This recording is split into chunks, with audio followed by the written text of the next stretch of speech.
ಸೂಕ್ಷ್ಮಜೀವಾಣುಗಳನ್ನು ಕೊಂದಾಗ ಏನಾಗುತ್ತೆ, ಈ ತ್ರಿಕೋಣಾಕೃತಿ ಇದ್ದಂಥ ವ್ಯವಸ್ಥೆ ಉಂಟಾಗುತ್ತೆ.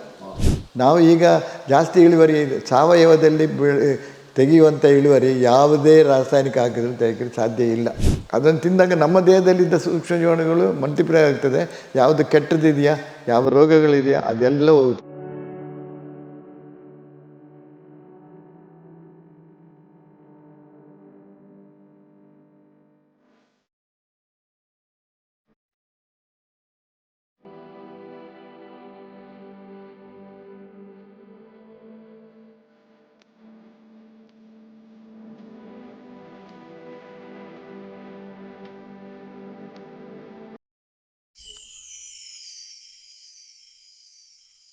ಸರ್ ನಮಸ್ತೆ. ಸರ್ ನಮಸ್ತೆ. ನಮಸ್ತೆ.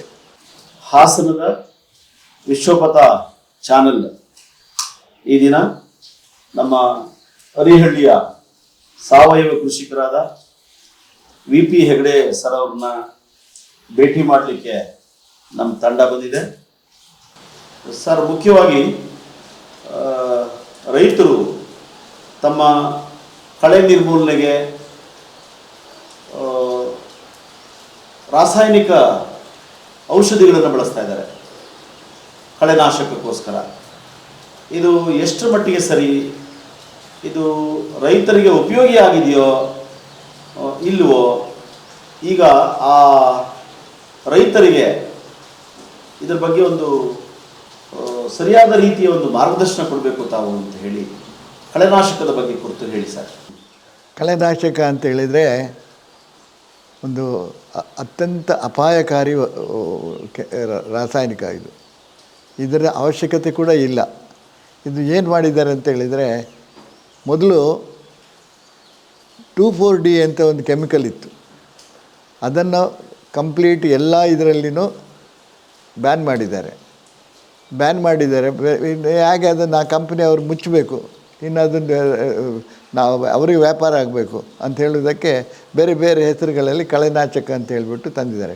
ಇದರಲ್ಲಿ ಕಳೆನಾಶಕದಲ್ಲಿ ಏನು ಮಾಡಿದ್ದಾರೆ ಅಂತೇಳಿದರೆ, ಕಾಂಟ್ಯಾಕ್ಟ್ ಅಂದರೆ ಮುಟ್ಟಿದರೆ ಈ ಕೆಮಿಕಲ್ಸ್ ಗಿಡಕ್ಕೆ ಮುಟ್ಟಿದರೆ ಗಿಡ ನಾಶ ಆಗ್ತದೆ ಅಂತ. ಇನ್ನು ಸಿಸ್ಟಮಿಕ್, ಅದು ಕಳೆಯ ಜೊತೆಯಲ್ಲಿ ಹೋಗಿ, ಕಳೆ ಅಂತಲ್ಲ ಬೇರೆ ಬೆಳೆಗಳ ಜೊತೆಗಳಲ್ಲಿ ಹೋದ್ರೂ ಅದರ ದೇಹದೊಳಗೆ ಹೋಗಿ ಅದನ್ನು ಕೊಂದುಬಿಡ್ತದೆ ಅಂತ ಹೇಳುವಂಥದ್ದು. ಇದು ಏನಾಗುತ್ತೆ ಅಂತೇಳಿದರೆ, ಮೊದಲನೇದು ಅಂತ ದೊಡ್ಡ ಅಪಾಯ ಏನು ಅಂತೇಳಿದರೆ, ಇದು ಬೇಗ ಕರಗೋದಿಲ್ಲ. ಮಣ್ಣಿನಲ್ಲಿ ಬೇರುಗಳ ಒಳಗೆ ಹೋದ್ರೂ ಅಥವಾ ಕಾಂಟ್ಯಾಕ್ಟ್ ಮುಟ್ಟಿದಾಗ ಗಿಡ ಸತ್ತು ಹೋದ್ರೂ ಬೇಗ ಕರಗೋದಿಲ್ಲ. ಅದು ಬೇರು ಒಳಗೆ ಸಿಸ್ಟಮಿಕ್ ಅಂತ ಹೇಳುವಂಥದ್ದು ಬೇರು ಒಳಗೆ ಹೋಗ್ತದೆ. ಬೇರು ಒಳಗೆ ಹೋಗ್ತದೆ ಅಂತ ಹೇಳಿದರೆ, ಅದು ನಾನು ಇನ್ನು ನನ್ನ ಜಮೀನಲ್ಲಿ ಟೆಸ್ಟ್ ಮಾಡಿದಾಗ 25-30 ವರ್ಷದ ಹಿಂದೆ ಇದ್ದಾಗ ಹೊಡೆದಂಥ ಕಳೆನಾಶಕ ಇವತ್ತು ಕೂಡ ಸಣ್ಣ ಪ್ರಮಾಣದಲ್ಲಿದೆ. 0.2 ಬಿಲಿಯನ್ ಪಾರ್ಟ್ಸ್ ಅಂತ ಹೇಳ್ಬಿಟ್ಟು ಸಿಕ್ಕುತ್ತೆ. ಅಷ್ಟು ಇದ್ರೂ ಅಲ್ಲಿ ನಿಜವಾಗಿ ನಾವು ಅದಕ್ಕೆ ಸೂಕ್ಷ್ಮಜೀವಾಣುಗಳನ್ನು ಜಾಸ್ತಿ ಮಾಡದೇ ಇದ್ದಾಗ ಅಲ್ಲಿ ಬೆಳೆಗಳು ಬರೋದಿಲ್ಲ. ಎಷ್ಟು ಅಪಾಯಕಾರಿ ಅಂತ ನೀವು ತಿಳ್ಕೊಳ್ಳಿ. ಇದು ಏನಾಗುತ್ತೆ ಅಂತ ಹೇಳಿದರೆ, ಕಳೆನಾಶಕದ ಬೇರು ಎಲ್ಲಿವರೆಗೆ ಹೋಗ್ತದೆ ಅಲ್ಲಿವರೆಗೆ ಬೇರಿನಲ್ಲಿ ಹೋಗಿಬಿಟ್ಟು ಸಿಸ್ಟಮಿಕ್ ಇದು ವರ್ಕ್ ಮಾಡ್ತದೆ. ಆ ಟೈಮ್ ಅಲ್ಲಿ ಆ ಸ್ಪಾಟಿನಲ್ಲೇ ಬೇರೆ ಕಳೆ ಬಂದ್ರೂ ಅದು ಬರೋದಿಲ್ಲ. ಅದು ಬಿಟ್ಟು ಬೇರೆ ಕಡೆಯಲ್ಲಿ ಬಂದರೆ ಕಳೆಗಳು ಪುನಃ ಬರ್ತವೆ. ಅದು ಇದ್ದಂಥ ಜಾಗದಲ್ಲಿ ಕಳೆಗಳು ಬರೋದಿಲ್ಲ.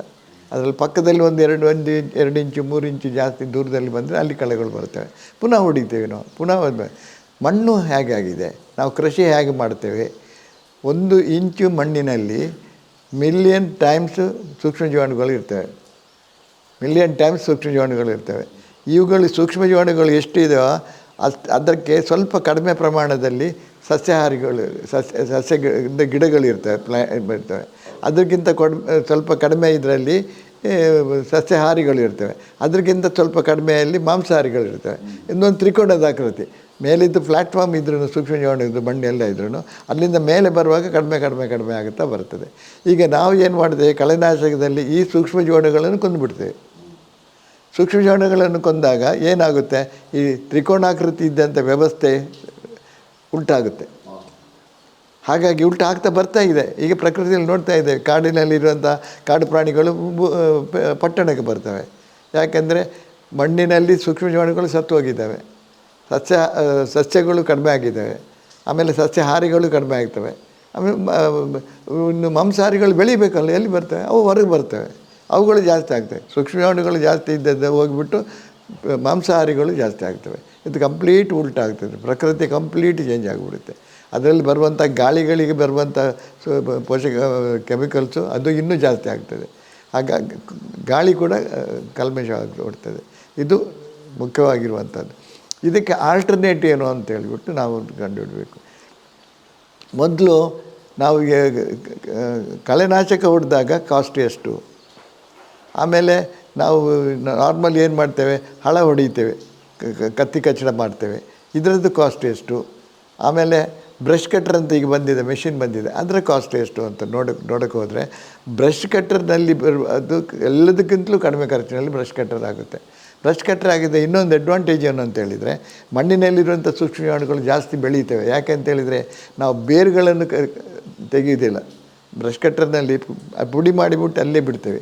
ಈ ಪುಡಿಯಾದ ಎಲೆಗಳು ಯಾವುದಿದೋ ಅವುಗಳು ಮತ್ತೆ ಗೊಬ್ಬರ ಆಗ್ತದೆ. ಅದು ಇನ್ನೊಂದು ಏನಂದರೆ ಇದು ಪ್ರಕೃತಿಯ ನಿಯಮ ಏನು ಅಂತೇಳಿದರೆ, ಸೂರ್ಯಕಿರಣದಲ್ಲಿರುವಂಥ ಕಾಸ್ಮಿಕ್ ರೇ, ಸೂರ್ಯಕಿರಣದಲ್ಲಿರುವಂಥ ಕಾಸ್ಮಿಕ್ ರೇಯನ್ನು ಹಿಡಿದಿಟ್ಟು ಇನ್ನೊಬ್ಬರಿಗೆ ಕೊಡುವಂಥ ವ್ಯವಸ್ಥೆ 3ಕ್ಕೆ ಮಾತ್ರ ಇರೋದು. ಈಗ ನಮ್ಮ ಒಂದು ಡಾಕ್ಟ್ರ್ ಹತ್ರ ಹೋಗ್ಬಿಟ್ರೆ ನಮಗೆ ವಿಟಮಿನ್ ಡೆಫಿಷಿಯನ್ಸಿ ಇದೆ ಅಂತೇಳಿದರೆ, ದುಡ್ಡು ಮಾಡುವ ಡಾಕ್ಟ್ರ್ ಆದರೆ ಟ್ಯಾಬ್ಲೆಟ್ ಕೊಡ್ತಾರೆ. ಒಳ್ಳೆಯ ಡಾಕ್ಟ್ರು ದುಡ್ಡು ಬೇಡ, ಅವ್ರು ಸರಿಯಾಗಿ ಬರಲಿ ಅಂದರೆ 10-10:30 ಗಂಟೆಗೆ ಹೋಗ್ಬಿಟ್ಟು ಬಿಸಿಲಿನಲ್ಲಿ ನಿಂತು ಬಿಡಿ ಸಾಕು ಅಂತ ಹೇಳ್ತಾರೆ.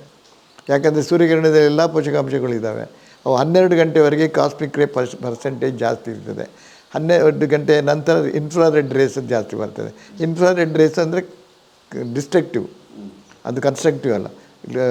ಸೊ 3 ಯಾವುದಕ್ಕೆ ನಾವು ಹೋದ್ರೂ ಕಾಸ್ಮಿಕ್ ರೇ ನಮಗೆ ಸಿಗ್ತದೆ. ಬಿಸಿಲಲ್ಲಿದ್ದಾಗ ಯಾರು ಹೋದ್ರೂ ಸಿಕ್ಕುತ್ತೆ. ಆದರೆ ನಾಟಿ ದನಗಳು ಬಂದಾಗ ಕಾಸ್ಮಿಕ್ ರೇ ಅವುಗಳು ಬಿಸಿಲಲ್ಲಿ ತಿರುಗೋದ್ರಿಂದ ಅವುಗಳ ಕೊಂಬಿನ ಮುಖಾಂತರ ಗಂಜಳಕ್ಕೆ ಬರುತ್ತೆ, ಸಗಣಿಗೆ ಬರುತ್ತೆ, ಮತ್ತು ಅವುಗಳ ದೇಹದಲ್ಲಿ ಡುಬ್ಬದಲ್ಲಿ ಉಳಿತವೆ. ಅದು ಉಳಿದದ್ದು ಏನಾಗುತ್ತೆ ಅಂತೇಳಿದರೆ, ಒಂದು ದನ ಆಗಲಿ ಒಂದು ಹೋರಿ ಆಗಲಿ 16 ವರ್ಷ ವಯಸ್ಸಿನ ನಂತರ ತನ್ನಿಂದ ತಾನೇ ಸತ್ತರೆ ಅಲ್ಲಿ ಡುಬ್ಬದಲ್ಲಿದ್ದಂಥ ಕಾಸ್ಮಿಕ್ ರೇ ಹಣೆಗೆ ಬಂದುಬಿಡ್ತದೆ, ಹಣೆಗೆ ಬಂದು ಇರ್ತದೆ. ಇದನ್ನು ನಾವು ಈ ಸಂಸ್ಕೃತದಲ್ಲಿ ಗೋರೋಜನ್ ಅಂತ ಕರಿತೇವೆ. ಗೋರೋಜನ್ ಅಂತ. ಈ ಗೋರೋಜನ್ನ ಪವರ್ ಏನು ಅಂತೇಳಿದರೆ, 16 ವರ್ಷದ ನಂತರ ಅದನ್ನು ಎಕ್ಸ್ಟ್ರಾಕ್ಟ್ ಮಾಡುವ ರೀತಿಯಲ್ಲಿ ಮಾಡಿದರೆ 1 ಗ್ರಾಮು ಗೋರೋಜನು ಒಬ್ಬ ಮನುಷ್ಯ ಮಾಡಿದರೆ ಒಂದಲ್ಲಿ ಅಷ್ಟೇ ಸಿಕ್ಕುದು. ಒಂದು ದನಕ್ಕಾಗಲಿ ಇದು ಆ ಮನುಷ್ಯ 75 ವರ್ಷ ಬದುಕ್ತಾನೆ ಅಂತ ಇದ್ದರೆ ಅವ್ನು 150 ವರ್ಷಕ್ಕೆ ಬದುಕ್ತಾನೆ. ಅಂಥ ಪವರು. ಇವತ್ತು ಅದಕ್ಕೆ ಬೇರೆ ದೇಶಗಳಲ್ಲಿ ಎಷ್ಟು ಇದೆ ಅಂದರೆ $1 ಬಿಲಿಯನ್ ಒಂದು ಗೋರೋಜನ್ನಿಗೆ ಸಿಕ್ಕುತ್ತೆ. ಸೊ ಇದು ಯಾಕೆಂದರೆ ಇಲ್ಲಿ ಮಲ್ಟಿಪ್ಲೈ ಆಗುತ್ತೆ. ಅದನ್ನು ತಿಂದಾಗ ನಮ್ಮ ದೇಹದಲ್ಲಿದ್ದ ಸೂಕ್ಷ್ಮಜೀವಾಣುಗಳು ಮಲ್ಟಿಪ್ಲೈ ಆಗ್ತದೆ. ಯಾವುದು ಕೆಟ್ಟದಿದೆಯಾ, ಯಾವ ರೋಗಗಳಿದೆಯಾ ಅದೆಲ್ಲ ಹೋಗುತ್ತೆ. ಅದೇ ರೀತಿ ನಾವು ಪಂಚಗವ್ಯ ಮಾಡಿದಾಗಲೂ ಆ ಕಾಸ್ಮಿಕ್ ರೇ ಅಂಶ ಇರೋದ್ರಿಂದ ಇದಾಗುತ್ತೆ. ಇದು ಜಾಸ್ತಿ ಆಗಬೇಕಾದ್ರೆ ಕೆಮಿಕಲ್ಸ್ನ ಬಿಡಬೇಕು. ಕಂಪ್ಲೀಟ್ ಕೆಮಿಕಲ್ಸ್ ಬಿಟ್ಟರೆ ಖಂಡಿತ ಜಾಸ್ತಿ ಆಗುತ್ತದೆ. ನಮ್ಮ ಪ್ರಪಂಚನೂ ಒಳ್ಳೆಯದಾಗುತ್ತೆ. ಈ ರೀತಿ ಆಗುತ್ತೆ. ಇದು ಅಷ್ಟೇ ಸಿಂಪಲ್. ಈ 2,4-D ಬ್ಯಾನ್ ಮಾಡಿದ್ದಾರೆ. ಅದು ಪುನಃ ಬರಬೇಕಂತ ಮಾರ್ಕೆಟ್ನವ್ರು ಮಾಡ್ತಾರೆ. ಅದನ್ನು ನಾವು ಬಿಡಿಸ್ಬೇಕು. ಮತ್ತು ಯಾವುದೇ ಕಸಗಳು ಬಂದ್ರೂ ನಮ್ಮ ಗಿಡಗಳು, ನಮ್ಮ ಪ್ರಾಣಿಗಳು ಎಲ್ಲವೂ ಬದುಕೋ ಸಾಧ್ಯ ಇದೆ. ಯಾಕಂದರೆ ಒಂದು ಇಂಗ್ಲೀಷ್ನಲ್ಲಿ ಒಂದು ಒಳ್ಳೆಯ ಗಾದೆ ಇದೆ. ಏನು ಅಂತೇಳಿದರೆ, ವೀಡ್ಸ್ ಆರ್ ವಾಂಟೆಡ್ ಪ್ಲ್ಯಾಂಟ್ಸ್ ಇನ್ ಅನ್ವಾಂಟೆಡ್ ಪ್ಲೇಸ್ ಅಂತ. ಅವುಗಳು ಬೇಕೇ ಬೇಕು. ವಾಂಟೆಡ್ ಪ್ಲ್ಯಾಂಟ್ಸ್ ಇನ್ ಅನ್ವಾಂಟೆಡ್ ಪ್ಲೇಸ್ ಅಂತ.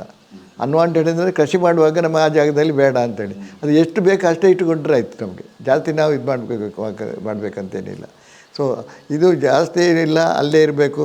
ಅದೊಂದು ಚಾಪೆ ರೀತಿಯಲ್ಲಿ ಇರಬೇಕು. ಸವಕಳಿ, ಮಣ್ಣಿನ ಸವಕಳಿ ಕಡಿಮೆ ಆಗಬೇಕು, ಸೂಕ್ಷ್ಮ ಜೀವಾಣುಗಳು ಜಾಸ್ತಿ ಆಗಬೇಕು ಅಂತ ಹೇಳಿದರೆ ಕಳೆನಾಶಕ ಹೊಡೆಯಬಾರ್ದು. ನಾವು ಅದನ್ನು ಕಡಿಮೆ ಖರ್ಚಿನಲ್ಲಿ ಬ್ರಷ್ ಕಟ್ಟರ್ನಲ್ಲಿ ಮಾಡಿ ಪುಡಿ ಮಾಡಿ ಬಿಟ್ಟರೆ ಅಲ್ಲೇ ಗೊಬ್ಬರ ಆಗೋದು ಕಡಿಮೆ ಖರ್ಚಿನಲ್ಲಿ ಆಗುತ್ತೆ. ಯಾವ ಕೆಲಸಗಳನ್ನು ನಾವು ಕೃಷಿ ಕೆಲಸಗಳನ್ನು ಮಾಡುವಾಗಲೂ ಅಷ್ಟೇ ಕಡಿಮೆಯಲ್ಲಿ ಬರಲಿಕ್ಕೆ ಸಾಧ್ಯ ಇಲ್ಲ. ಸರ್, ಇಲ್ಲೊಂದು ಪ್ರಶ್ನೆ. ಯಾವುದೇ ರೈತ ಕಾರ್ಮಿಕರ ಕೊರತೆ ಇರೋ ಕಾರಣಕ್ಕೋಸ್ಕರ ಎಲ್ಲ ಕಳೆನ ಕಾರ್ಮಿಕರಿಂದ ತೆಗ್ಸೋಕ್ಕಾಗೋದಿಲ್ಲ. ಅದಕ್ಕೋಸ್ಕರ ತುಂಬ ಸುಲಭವಾಗಿ ನಾನು ಕಳೆನಾಶಕ ಹೊಡೆದ್ಬಿಟ್ಟು ಒಬ್ಬನೇ ಎಲ್ಲ ಕಳೆನ ನಾಶ ಮಾಡಿಬಿಡ್ತೀನಿ ಅಂತ ಹೊರಡ್ತಾನೆ. ಅಂತಹ ರೈತರಿಗೆ ಜಾಗೃತಿ ಮೂಡಿಸೋದು ಹೇಗೆ? ಜಾಗೃತಿ ಮೂಡಿಸೋದಂದರೆ ಇದು ನಾವು ಕಂಪ್ಲೀಟ್ ರಾಸಾಯನಿಕವನ್ನು ಉಪಯೋಗಿಸಬಾರ್ದು, ಏನು ಅದರಲ್ಲಿ ಇರುವಂಥ ನಷ್ಟಗಳು ಏನು ಅಂತೇಳಿ ಅವರಿಗೆ ತಿಳಿಸುವ ಹಾಗೆ ಮಾಡಿಕೊಳ್ಬೇಕು, ಮಾಡಿ ತೋರಿಸ್ಬೇಕು. ನಾವು ಈಗ ಜಾಸ್ತಿ ಇಳುವರಿ ಸಾವಯವದಲ್ಲಿ ತೆಗೆಯುವಂಥ ಇಳುವರಿ ಯಾವುದೇ ರಾಸಾಯನಿಕ ಹಾಕಿದರೂ ತೆಗೆಯಲಿಕ್ಕೆ ಸಾಧ್ಯ ಇಲ್ಲ. ಯಾಕೆ ಅಂತ ಹೇಳಿದರೆ, ಗಿಡಗಳಿಗೆ ಬೇಕಾಗೋದು, ಒಂದು ಗಿಡ ಚೆನ್ನಾಗಿ ಬೆಳಿಬೇಕಾದ್ರೆ ಅದಕ್ಕೆ 16 ಪೋಷಕಾಂಶಗಳು ಬೇಕು. ಈ ರಾಸಾಯನಿಕದಲ್ಲಿ 4ರಿಂದ 5ರ ಮೇಲೆ ಪೋಷಕಾಂಶಗಳು ಇಲ್ಲ. ಹಾಗಾಗಿ ಇದೇನಾಗುತ್ತೆ, ಆ ಪೋಷಕಾಂಶ 4-5 ಬರೋದ್ರಿಂದ ಅಲ್ಲಿ ಜಾಸ್ತಿ ರೋಗಗಳು ಬರ್ತವೆ. 16 ಪೋಷಕಾಂಶ ರೋಗನೇ ಬರೋದಿಲ್ಲ, 95% ರೋಗ ಇಲ್ಲ, ಇನ್ನು 5% ದೇವರಿಗೆ ಬಿಟ್ಟಿದೆ ಅಂತ ಹೇಳ್ತೀನಿ ನಾನು. ಅಂದರೆ ನಿಮ್ಮ ಮಾತಿನ ಅರ್ಥ ಗೊಬ್ಬರವೇ ಔಷಧಿಯಾಗಿ ಪರಿಣಮಿಸುತ್ತೆ. ಗೊಬ್ಬರವೇ ಔಷಧಿಯಾಗಿ ಬರ್ತದೆ. ಗೊಬ್ಬರವೇ ಒಳ್ಳೆಯ ಆರ್ಗ್ಯಾನಿಕ್ ಅಂದರೆ ನಾವೇನು ಮಾಡ್ತೇವೆ ಅಂದರೆ, ನಾವೊಂದು ಆಹಾರ ತಿನ್ನಬೇಕಾದ್ರೆ ಅದರಲ್ಲಿ ಹುಳಿ, ಖಾರ, ರುಚಿಗಳು, ಉಪ್ಪು ಎಲ್ಲ ಬೇಕು, ಒಂದು ಅಷ್ಟೇ ಇರಬೇಕು. ಅದು ಜಾಸ್ತಿ ಇದ್ದರೆ ತಿನ್ನಲಿಕ್ಕೆ ಆಗೋದಿಲ್ಲ ಅಲ್ವಾ? ಸೊ ಆಗ ನಾವು ಇದರಲ್ಲಿ ಪೋಷಕಾಂಶಗಳು, ಎಲ್ಲ ಪೋಷಕಾಂಶಗಳು ಇದ್ದಾಗ ಒಳ್ಳೆ ಗಿಡಗಳು ಚೆನ್ನಾಗಿ ತಿಂತವೆ. ಅವುಗಳಿಗೆ ಈ ಸೂಕ್ಷ್ಮ ಜೀವಾಣುಗಳೇ ಸತ್ತ ಮೇಲೆ ಗಿಡಗಳಿಗೆ ಆಹಾರ. ಒಂದು ನಿಮಿಷದಲ್ಲಿ 3 ನಿಮಿಷದಲ್ಲಿ ಸೂಕ್ಷ್ಮ ಜೀವಾಣುಗಳು ಮಿಲಿಯನ್ ಟೈಮ್ಸ್ ಮಲ್ಟಿಪ್ಲೈ ಆಗ್ತವೆ. ಆ ಮಲ್ಟಿಪ್ಲೈ ಸತ್ತದ್ದು ಗಿಡಗಳಿಗೆ ಆಹಾರ. ಆ ಗಿಡಗಳು ತಮಗೆ ಏನು ಬೇಕು ಅದನ್ನು ಮಾತ್ರ ತಗೊಳ್ತೇವೆ. ಉದಾಹರಣೆಗೆ ಒಂದು ಒಂಟಿ ಮನೆಗೆ ಕಳ್ಳರು ಜಾಸ್ತಿ, ಸಾಲು ಮನೆಗಳಿಗೆ ಕಳ್ಳರು ಕಡಿಮೆ. ಹಾಗಾಗಿ ಎಲ್ಲ ಪೋಷಕಾಂಶಗಳಿದ್ದಾಗ ರೋಗಗಳು ಕಡಿಮೆ. ಎಲ್ಲ ಪೋಷಕಾಂಶಗಳಿದ್ದಾಗ ರೋಗಗಳು ಕಡಿಮೆ. ಕಡಿಮೆ ಪೋಷಕಾಂಶಗಳಿದ್ದಾಗ ರೋಗಗಳು ಜಾಸ್ತಿ. ಅದು ಅಲ್ಲದೆ ಈ ಕೆಮಿಕಲ್ಸಲ್ಲಿ ಕೊಡುವಾಗ ಎಲ್ಲವೂ ಒಂದೇ ಸಮಯದಲ್ಲಿ ಚೀಲದಲ್ಲಿ 19 ಅಂತ ಬರೆದಿರ್ತೀವಿ. ಆದರೆ ಈ 19 ಇದ್ದದ್ದು 3 ಇದ್ರೂ ಒಂದೇ ಸಲ ಸಿಕ್ಕೋದಿಲ್ಲ. ಅವುಗಳಲ್ಲಿ ವ್ಯತ್ಯಾಸ ಉಂಟು. ಇಷ್ಟು ಸಾರಜನಕ ಇದ್ದರೆ ಎಷ್ಟು ಪೊಟ್ಯಾಶ್ ಬೇಕು, ಇದು ಇಷ್ಟು ಟೈಮ್ ಏನಾಗುತ್ತೆ, ಮೊದಲು ಸಾರಜನಕ ಎಳ್ಕೊಂಡು ಬಿಡ್ತದೆ. ಟಿಪೋಡಿಯಲ್ಲಿನೂ ಇಂಥದ್ದೇ ಆ್ಯಕ್ಷನ್ ಆಗೋದು ಮೊದಲು ಇರ್ತದೆ. ಅದು ಮೊದಲು ಇದ್ದ ಕೂಡಲೇ pH, ಮಣ್ಣಿನ pH ಉಂಟಲ್ಲ, ಅದು ನ್ಯೂಟ್ರಲ್ ಇದ್ದಿದ್ದು ಹೈ ಆ್ಯಸಿಡಿಕ್ ಬರ್ತದೆ. ಹೈ ಆ್ಯಸಿಡಿಕ್ ಬಂದಾಗ ಇನ್ನು ಉಳಿದವುಗಳು ಬರಲಿಕ್ಕೆ ಆಗೋದಿಲ್ಲ. ಕೆಲವು ಮಣ್ಣಿಗೆ ಮುಟ್ಟಿದ ಕೂಡಲೇ ಡೆಡ್ ಆಗಿಬಿಡ್ತವೆ. ಇನ್ನು ಕೆಲವು 1 ತಿಂಗಳ ನಂತರ ಬರ್ತವೆ, ಒಂದು ಸಣ್ಣ ಪರ್ಸೆಂಟೇಜ್. ಅಷ್ಟೊತ್ತಿಗೆ ರೋಗಗಳು ಬಂದಾಯಿತು. ನೀವು ತಯಾರು ಮಾಡುವ ಗೊಬ್ಬರ ಔಷಧಿ ರೂಪವಾಗಿಯೂ ಅದು ಬಳಕೆ ಆಗುತ್ತೆ ಅಂತ? ಖಂಡಿತ ಬಳಕೆ ಆಗುತ್ತದೆ, ಔಷಧಿ ರೂಪಕ್ಕೆ. ಯಾಕೆಂದರೆ ನಾವು ಬರೀ ಪೋಷಕಾಂಶಗಳನ್ನು ಹೇಳ್ಕೊಳ್ಳೋದು ಮಾತ್ರ ಅಲ್ಲ, ಅದು ಬೇರೆ ಬರುವಂಥ ನಮಗೆ ಬೇಡದಿದ್ದಂಥ ರಾಸಾಯನಿಕಗಳನ್ನು ಇದು ಮಾಡ್ತೇವೆ ನಾವು. ಇದು ಮಾಡ್ತೇವೆ, ಕೆಲವು ಪೋರ್ಷನ್ಸಲ್ಲಿ ಹಾಕುವಾಗ ನಾವು ಏನು ಮಾಡ್ತೇವೆ ಅಂದರೆ, ಆ ಗೊಬ್ಬರವೇ ಹೋಗಿ ಗಿಡದ ಬಡ್ಡೆಗೆ ಬಂದಾಗ ಅದಕ್ಕೆ ನೀರು ಎಷ್ಟು ಬೇಕೋ ಅಷ್ಟು ಹೇಳ್ಕೊಳ್ಳೋ ಶಕ್ತಿ, ಅದಕ್ಕೆ ಗಾಳಿ ಎಷ್ಟು ಬರಬೇಕಾ ಅದು ಬರುವಂಥ ಶಕ್ತಿ, ಆಮೇಲೆ ರೋಗಗಳು ಹೇಗೆ ಸಾಯಬೇಕು ಅಂಥ ಶಕ್ತಿಗಳು, ಅದನ್ನೆಲ್ಲ ಉಪಯೋಗಿಸಿಕೊಂಡು ಗೊಬ್ಬರ ಮಾಡುವಂಥದ್ದು.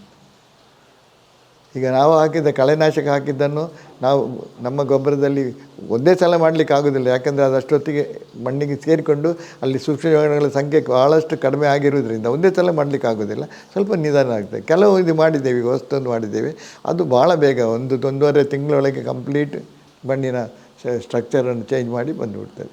ಈಗ ನೀವು ಕಳೆನಾಶಕಕ್ಕೆ ಕಂಡುಕೊಂಡಿರುವ ಪರಿಹಾರೋಪಾಯಗಳು ಏನನ್ನು ನಾವು ಬಳಸ್ಬೋದು? ಕಳೆನಾಶಕಕ್ಕೆ ಕಂಡುಕೊಳ್ಳುವಂಥ ಅಂತ ಹೇಳಿದರೆ ಬಯೋಚಾರ್ ಅಂತ ಬರ್ತದೆ. ಅದನ್ನು ನಮ್ಮ ಗೊಬ್ಬರಗಳಲ್ಲಿ ಸ್ವಲ್ಪ ಜಾಸ್ತಿ ಹಾಕಿದರೆ ಅದು ಕಳೆನಾಶಕಗಳನ್ನು ಕಂಪ್ಲೀಟ್ ಇದು ಮಾಡ್ತೇವೆ. ಯಾಕೆಂದರೆ ಅದರಲ್ಲಿರುವಂಥ ಒಂದು ಇದು ಬಯೋಚಾರ್ನಲ್ಲಿರುವಂಥ ಸಣ್ಣ ಸಣ್ಣ ರಂಧ್ರಗಳು ಅಂತ ಕರಿತೇವೆ. ಈ ರಂಧ್ರಗಳು ಏನು ಮಾಡ್ತೇವೆ ಅಂದರೆ ಇದೆಲ್ಲ ಸೂಕ್ಷ್ಮಜೀವಾಣುಗಳನ್ನು ಹೇಳ್ಕೊಳ್ತೇವೆ. ಎಲ್ಲ ಸೂಕ್ಷ್ಮಗಳನ್ನು ಹೇಳ್ಕೊಂಡಾದ ಮೇಲೆ ಅದು ಟೆಂಪರೇಚರ್ ಜಾಸ್ತಿ ಆಗ್ತದೆ. ಟೆಂಪರೇಚರ್ ಜಾಸ್ತಿ ಆದಾಗ 70 ಡಿಗ್ರಿ ಫ್ಯಾರನೈಟಿಗೆ ಬಂದಾಗ ಯಾವುದು ರೋಗಗಳನ್ನು ತರ್ತದೆ, ಯಾವುದು ಕೆಟ್ಟ ಇದೆ ಅದೆಲ್ಲ ಸತ್ತೋಗುತ್ತೆ. ನಮಗೆ ಬೆನಿಫಿಷಿಯರಿ ಇರುವಂಥದ್ದು ಜಾಸ್ತಿ ಆಗ್ತದೆ. ಸೊ ಇದು ಒಂದು ರೀತಿಯಲ್ಲಿ ಕಳೆನಾಶಕವನ್ನು ತಡೆಗಟ್ಟುವಂಥದ್ದು ಒಂದು ರೀತಿ. ಆಮೇಲೆ ಬೇವಿನ ಎಣ್ಣೆ ಇದೆಲ್ಲ ಅದನ್ನು ಸಪೋರ್ಟ್, ಬೇವಿನ ಹಿಂಡಿ, ಹೊಂಗೆ ಹಿಂಡಿ, ಹರಳಿ ಹಿಂಡಿ ಇವೆಲ್ಲ ಸಪೋರ್ಟಿಂಗ್. ಯಾಕೆಂದರೆ ಗಿಡಗಳು ಒಂದೇ ಸಲ ಕೆಲವು ಔಷಧಿಗಳನ್ನು ನಾವು ಕೆಮಿಕಲ್ನಲ್ಲಿ ಹಾಗೇನೆ ಕೆಲವು ಔಷಧಿಗಳು ಅದಕ್ಕೆ ಮಲ್ಟಿವಿಟಮಿನ್ ತಗೊಳ್ಬೇಕಂತ ಹೇಳ್ತಾರೆ. ಅದು ಇದರಲ್ಲಿ ಬರ್ತದೆ. ಇಮಿಡಿಯೇಟ್ ಸಿಕ್ಕಲಿಕ್ಕೆ ಇದು ಬರ್ತದೆ. ಒಂದೇ ಸಲಕ್ಕೆ ಒಂದೇನೇ ಕೊಡಲಿಕ್ಕೆ ಆಗೋದಿಲ್ಲ, ಅದರ ಜೊತೆ ಮಿಕ್ಸ್ ಮಾಡಿದಾಗ ಬರ್ತದೆ. ರೋಗಗಳನ್ನು. ಈಗ ಉದಾಹರಣೆಗೆ ಬೇವಿನ ಹಿಂಡಿ ಹಾಕಿದಾಗ ಸಾಧಾರಣ 50-60% ಕೀಟಗಳನ್ನು ರೋಗಗಳನ್ನು ಕಂಟ್ರೋಲ್ ಮಾಡ್ತದೆ. ಆಮೇಲೆ ಹೊಗೆಯನ್ನು ಕಳಿಸಿದಾಗ ಅದರಲ್ಲಿ ಬರ್ತದೆ, ಹರಳಿ ಹಾಕಿದಾಗ ಅದರಲ್ಲೂ ಬರ್ತದೆ. ಇದೆಲ್ಲ ಕಂಟ್ರೋಲ್ ಮಾಡುತ್ತದೆ ಮತ್ತು ಪೋಷಕಾಂಶಗಳನ್ನು ಹೇಳ್ಕೊಳ್ತದೆ. ಕಳೆ ನಿರ್ಮೂಲನೆ ಮಾಡೋಕ್ಕೆ ಅಂತಲೇ ಕೆಲವು ಸಸ್ಯಗಳನ್ನು ಬೆಳೆಸ್ಬೋದು. ಅದು ಸ್ವಲ್ಪ ಎಕ್ಸ್ಪೆರಿಮೆಂಟ್ ಆಗ್ತಾಯಿದೆ. ಇದು ಕೆಲವು ಸಲ ನಾವು ಏನು ಮಾಡ್ತೇವೆ ಅಂದರೆ, ಈ ನಮ್ಮ ಎಣ್ಣೆಗಳು ಯಾವುದು ರಿಫೈನ್ಡ್ ಆಯಿಲ್ಸ್ ಅಲ್ಲ, ರಿಫೈನ್ಡ್ ಆಯಿಲ್ಸ್ನಲ್ಲಿ ಅಷ್ಟು ಇದು ಬರೋದಿಲ್ಲ, ಪ್ಯೂರ್. ಉದಾಹರಣೆಗೆ ತೆಂತ ಎಣ್ಣೆ, ತಾಜಾ ತೆಂಗಿನ ಎಣ್ಣೆ, ತಾಜಾ ತೆಂಗಿನ ಎಣ್ಣೆ, ಅಥವಾ ತಾಜಾ ಸಾಸಿವೆ ಎಣ್ಣೆ, ಅಥವಾ ತಾಜಾ ನೆಲಗಡಲೆ ಎಣ್ಣೆ, ಇವುಗಳನ್ನೆಲ್ಲ ಉಪಯೋಗಿಸೋದು ಪ್ರಮಾಣದಲ್ಲಿ ಉಪಯೋಗಿಸಿಕೊಂಡಾಗ ಅವುಗಳು ಹೆಲ್ಪ್ ಮಾಡ್ತವೆ. ಅಲ್ಲ, ಈಗ ತಾಜಾ ತೆಂಗಿನ ಎಣ್ಣೆ, ನೆಲಗಡಲೆ ಎಣ್ಣೆ ಅಂತಂದ್ರೆ ತುಂಬ ಕಾಸ್ಟ್ಲಿ ಆಯ್ತಲ್ಲ ಸರ್ ರೈತರಿಗೆ? ಯಾವುದಕ್ಕೆ? ಆ ಎಣ್ಣೆ ಎಲ್ಲ ಇದಕ್ಕೆ ಉಪಯೋಗಿಸ್ತಾರೆ. ಅದು ಉಪಯೋಗಿಸುವಾಗಲೂ ಕೆಲವಕ್ಕೆ ಇಷ್ಟೇ ಕಾನ್ಸಂಟ್ರೇಟ್ನಲ್ಲಿ ನಾವು ಉಪಯೋಗಿಸಬೇಕು. ಉದಾಹರಣೆಗೆ ನಿಮಗೆ ಹೇಳ್ತೀನಿ, ರಿಫೈನ್ಡ್ ಆಯಿಲ್ ಅಂತ ಹೇಳ್ತೀನಿ. ರಿಫೈನ್ಡ್ ಆಯಿಲ್ ಅಂದರೆ ಏನು? ರಿಫೈನ್ಡ್ ಆಯಿಲ್ ಅಂದರೆ ಒಂದು ವ್ಯಾಕ್ಸ್ ರೀತಿಯದು ಪರದೇಶಗಳಿಂದ ಬಂದಂಥ ಒಂದು ಮಾಧ್ಯಮ. ಅದಕ್ಕೆ ಒಂದು ಡ್ರಾಪ್ ತೆಂಗಿನ ಎಣ್ಣೆ ಹಾಕಿಬಿಟ್ರೆ ತೆಂಗಿನ ಎಣ್ಣೆ ಬರ್ತದೆ, ಒಂದು ಡ್ರಾಪ್ ಸನ್ಫ್ಲವರ್ ಹಾಕಿಬಿಟ್ರೆ ಸನ್ಫ್ಲವರ್ದು ಬರ್ತದೆ. ಅದಕ್ಕೆ ಬೇರೆ ಬೇರೆ ಬರಬೇಕಂತಿಲ್ಲ, ಅವರು ಒಂದೊಂದು ಡ್ರಾಪ್ ಹಾಕಿ. ಯಾಕೆಂತ ಹೇಳಿದರೆ ಬಟ್ ಪ್ರೈಸ್ ನೋಡಿ ಅದರದ್ದು. ತೆಂಗಿನ ಎಣ್ಣೆ, ಪ್ಯೂರ್ ತೆಂಗಿನ ಎಣ್ಣೆಗೆ ಇವತ್ತು ಹಾಸನದಲ್ಲಿ 250 ರೂಪಾಯಿ ಇದೆ ಹೆಚ್ಚು ಕಡಿಮೆ, ಅಂದರೆ ಕೊಬ್ಬರಿ ಇದರ ಮೇಲೆ. ರಿಫೈನ್ಡ್ ಆಯಿಲ್ 150, 110, 180, ಬರೀ 80 ರೂಪಾಯಿ ಹೀಗೆ ಸಿಗ್ತದೆ. ಅಲ್ಲಿ ಬೇಕಾಗೋದು ಅವ್ರದ್ದೇನು ಲಾಭ? ಬರೀ ನೀವು ಈಗ ನೆಲಗಡಲೆ ಎಣ್ಣೆನೇ ತೊಗೊಂಡು ಎಣ್ಣೆ ತೆಗಿಬೇಕಾದ್ರೆ ಎಷ್ಟು ಕೆ ಜಿ ನೆಲಗಡಲೆ ಬೇಕು, ಶೇಂಗಾ ಬೇಕು? ಅದು ಈಗ ಕಳೆನಾಶಕದಿಂದ ಮಣ್ಣಿನ ಆರೋಗ್ಯ ಕೆಡುತ್ತೆ. ಹೌದು, ಪಕ್ಕ ಸತ್ಯ. ಮತ್ತೆ 10 ವರ್ಷಗಳು ಬೇಕಾಗುತ್ತೆ. ಮತ್ತೆ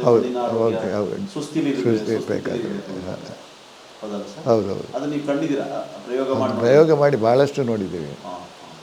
ಪ್ರಯೋಗ ಮಾಡಿ ನಮ್ಮ ಪ್ರಾಣಿಗಳಲ್ಲಿ, ಮನುಷ್ಯರಲ್ಲಿ, ಗಿಡಗಳಲ್ಲಿ ಎಲ್ಲದರಲ್ಲೂ ಪ್ರಯೋಗ ಮಾಡಿ ನೋಡಿದ್ದೇವೆ.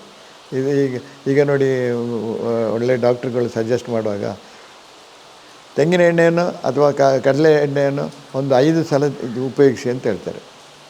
ಬೆಳಿಗ್ಗೆ ಎದ್ದು ಕೂಡಲೇ ಆಯಿಲ್ ಪುಲ್ಲಿಂಗ್ ಅಂತ ಮಾಡ್ಬೋದು. ಆಮೇಲೆ ಬೇರೆ ಆಹಾರ ತಗೊಳ್ಳೋ ಮೊದಲೇ ಗಲ್ಪಿಂಗ್ ಮಾಡ್ಕೊಳ್ಬೋದು, ಒಂದು ಚಮಚ ತಗೊಂಡು ಗಲ್ಪಿಂಗ್ ಮಾಡ್ಕೊಳ್ಬೋದು. ಆಮೇಲೆ ಅಡುಗೆಗೆ ಉಪಯೋಗಿಸ್ಬೋದು. 3ನೇ ಸಲ ಹೊಕ್ಕಳಿಗೆ ಹಾಕಿಬಿಟ್ರೆ ತೆಂಗಿನ ಎಣ್ಣೆಯನ್ನು ಒಂದು ಡ್ರಾಪ್ ಹಾಕಿಬಿಟ್ರೆ ಅದರಲ್ಲಿ ಎಷ್ಟೋ ಇದಾಗುತ್ತೆ ನಿಮಗೆ. ಎಂಥ ಇದು ಕಂಪ್ಲೀಟ್. ರಾತ್ರಿ ಮಲಗುವಾಗ ಸ್ವಲ್ಪ ಕಾಲಿನ ಅಡಿಯಲ್ಲಿ ಸ್ಮೇರ್ ಮಾಡಿ ಮೇಲೆ ಸ್ವಲ್ಪ ಮಾಡಿದರೆ ಕಡಿಮೆ, ಅಕಾರ್ಡಿಂಗ್ ಟು ದ ರಿಪೋರ್ಟು 20 ವರ್ಷ ನೀವು ಜಾಸ್ತಿ ಬದುಕ್ಬೋದು. ಅಂದರೆ ನಮ್ಮ ದೇಹದಲ್ಲಿ ಬರುವಂಥ ಎಲ್ಲ ರೋಗ ಕಣಗಳನ್ನು ಅದು ನಿವಾರಣೆ ಮಾಡುತ್ತದೆ. ಕಳೆನಾಶಕ ಮನುಷ್ಯನ ಆರೋಗ್ಯಕ್ಕೂ ಕೂಡ ಮಾರಕವಾಗಿದೆ. ಖಂಡಿತ. ಎಷ್ಟೋ ನಾಶಕ ಹೊಡೆದಂಥ ಲೇಬರ್ಸನ್ನು ನೋಡಿದರೆ ಅವರ ಆರೋಗ್ಯ ಎಷ್ಟು ಕೆಡ್ತದೆ ಅಂತ ಹೇಳಿದರೆ ಒಂದು ಸ್ಟೇಜಿಗೆ ಅವರು ಕೊಲ್ಯಾಪ್ಸ್ ಆಗುತ್ತಾರೆ. ಅದೇನಾದರೂ ದೇಹದ ಒಳಗೆ ಹೋದರೆ ಮುಗೀತು. ಅವ್ರು ಹೊಡೆದದ್ದು ಅದರ ಗಾಳಿಯನ್ನೇ ಸೇರಿಸ್ಕೊಂಡ್ರೂ ಇದಾಗುತ್ತೆ. ಕಳೆನಾಶಕ ಸರ್ಕಾರ ಬ್ಯಾನ್ ಮಾಡಲೇಬೇಕು. ಯಾಕೆಂದ್ರೆ 2,4-D ಬ್ಯಾನ್ ಮಾಡಿದ್ದಾರೆ. ಇದು ಅದರದ್ದೇ ಪ್ರಾಡಕ್ಟು, ಬ್ಯಾನ್ ಮಾಡಲೇಬೇಕು. ಅದರದ್ದೇ ಪ್ರಾಡಕ್ಟ್ ಅಂದರೆ ಬೇರೆ ಹೆಸರಿನಲ್ಲಿ ಇದು ತರ್ತಾ ಇದ್ದಾರೆ. ನಿಮ್ಮ ಇದು ಇಂಡೋಸಲ್ಫಾನ್, ಅದೇನದು? ಆ ಇಂಡೋಸಲ್ಫಾನ್ ಸ್ಪ್ರೇ ಮಾಡಿದಾಗ ನೋಡಿ ಎಂಥ ಬೇಕಾದರೆ ನಾನು ಆ ಚಾರ್ಟ್ ತೋರಿಸ್ತೇನೆ. ಕೈ ಕಾಲು ಎಲ್ಲ ಮುದುಡಿಗೆ ಹೋಗಿರೋದು, ಬೆಡ್ಡಿನಿಂದ ಏಳಕ್ಕೆ ಆಗ್ತಾ ಇರುವಂಥದ್ದು ಎಲ್ಲವೂ ನನ್ನನ್ನು ರೆಕಾರ್ಡ್ ಮಾಡ್ಕೊಂಡು ಇಟ್ಕೊಂಡಿದ್ದೇನೆ. ಅದು ತೋರಿಸ್ಬೇಕಾದ್ರೆ ತೋರಿಸ್ತೇನೆ. ಇದೊಂದು ಕೆಮಿಕಲ್ ಮಾಫಿಯಾ ಅಂತ ಹೇಳ್ತೀನಿ. ಹೌದು, ಖಂಡಿತ ಕೆಮಿಕಲ್ ಲಾಬಿ ಅಂತ ಹೇಳ್ತೀನಿ ನಾನು. ಇದು ಜಾಸ್ತಿ ಮಾಡಲಿಕ್ಕೆ ಏನು ಮಾಡ್ತಾ ಇದ್ದಾರೆ ಅಂದರೆ, ಈ ಕೆಮಿಕಲ್ ಲಾಬಿಯವರು ಸರ್ಕಾರದ ಪ್ರಾಜೆಕ್ಟ್ಗಳಿದ್ದಾವಲ್ಲ ಅದಕ್ಕೆ ಬೇಕಾದಷ್ಟು ದುಡ್ಡು ಕೊಡ್ತಾರೆ.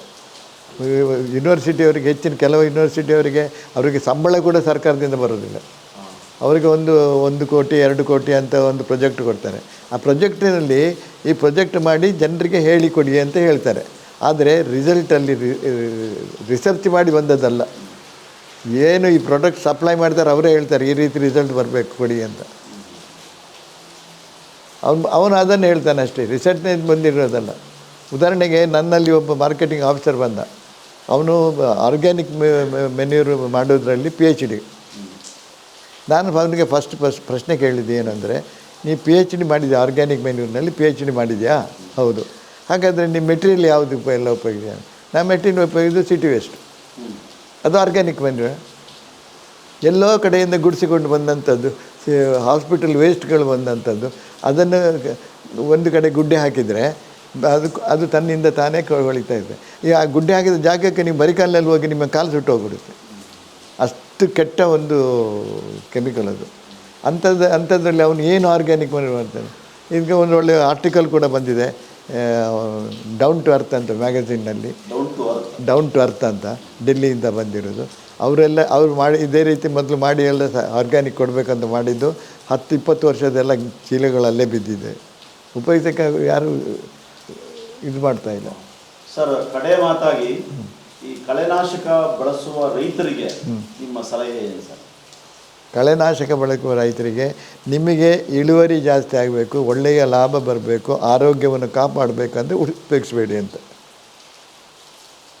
ಯಾವ ಕಾರಣಕ್ಕೂ ಉಪಯೋಗಿಸಬೇಡಿ. ನಿಮ್ಮ ಆರೋಗ್ಯ, ಗಿಡಗಳ ಆರೋಗ್ಯ, ನಿಮಗೆ ಲಾಭ ಜಾಸ್ತಿ ಬೇಕು, ಅದನ್ನು ಉಪಯೋಗಿಸಬೇಡಿ. ನಿಮ್ಗೆ ಒಂದು ಸಲ ನಿಮ್ಗೆ ಪಟ್ಟಂತ ಕಣ್ಣಿಗೆ ಕಾಣ್ಬೋದು, ಕಳೆ ಎಲ್ಲ ಹೋಯ್ತು ಚೆನ್ನಾಗಿ ಬಂತು ಅಂತ.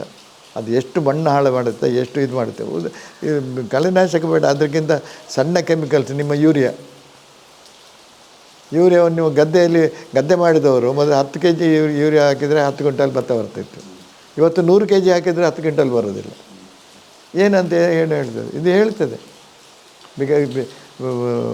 ಇಲ್ಲಿ ಬ್ರೆಜಿಲ್ನಲ್ಲಿ ಮಾಡಿದಂಥ ಎಕ್ಸ್ಪರಿಮೆಂಟ್ಸು, ಕಬ್ಬಿನಲ್ಲಿ ಅವರಿಗೆ 80 ಟನ್ ಕಬ್ಬು ಬರ್ತಾಯಿತ್ತು ಒಂದು ಎಕರೆಗೆ. ಅವರೀಗ ಸಾವಯವದಲ್ಲಿ ಮಾಡಿ ಈಗ 25-30 ವರ್ಷದಿಂದ ಮಾಡ್ತಾಯಿದ್ದಾರೆ. 150 ಟನ್ನಿಗೆ ಇಳುವರಿ. ಯಾವ ಕೆಮಿಕಲಲ್ಲಿ 150 ಟನ್ ಬರ್ತದೆ? ಕಾಫಿ 1 ಟನ್ ಕಾಫಿಗೆ ಹೋಗ್ತಾಯಿದ್ರು, 3 ಟನ್ ಕಾಫಿಗೆ ಹೋಗ್ತಾಯಿದ್ದಾರೆ ರಾಸಾಯನಿಕ ಸಾವಯವದಲ್ಲಿ. ನಾವು ಮಾಡಲಿಕ್ಕೆ ಹೋಗಲಿಲ್ಲ, ಮಾಡಿದವರು ಇದ್ದಾರೆ, ಎಷ್ಟೋ ಜನ ಮಾಡಿದ್ದಾರೆ. ನಾನೇ ಮಾಡಿದ್ದೀನಿ ಒಂದು ವೆರೈಟಿ, ಕಾವೇರಿ ವೆರೈಟಿ ಕಾಫಿ. ನಮ್ಮ ಕಂಪನಿಯಲ್ಲಿ ಎವರೇಜ್ ಬರ್ತಾಯಿದ್ದು 300-350 kg ಕ್ಲೀನ್ ಕಾಫಿ. ನಾನು ಇಲ್ಲಿ ಎಕರೆಗೆ 1 ಟನ್ 100,000 kg ಕೊಯ್ದಿದ್ದೀನಿ ನಾನು.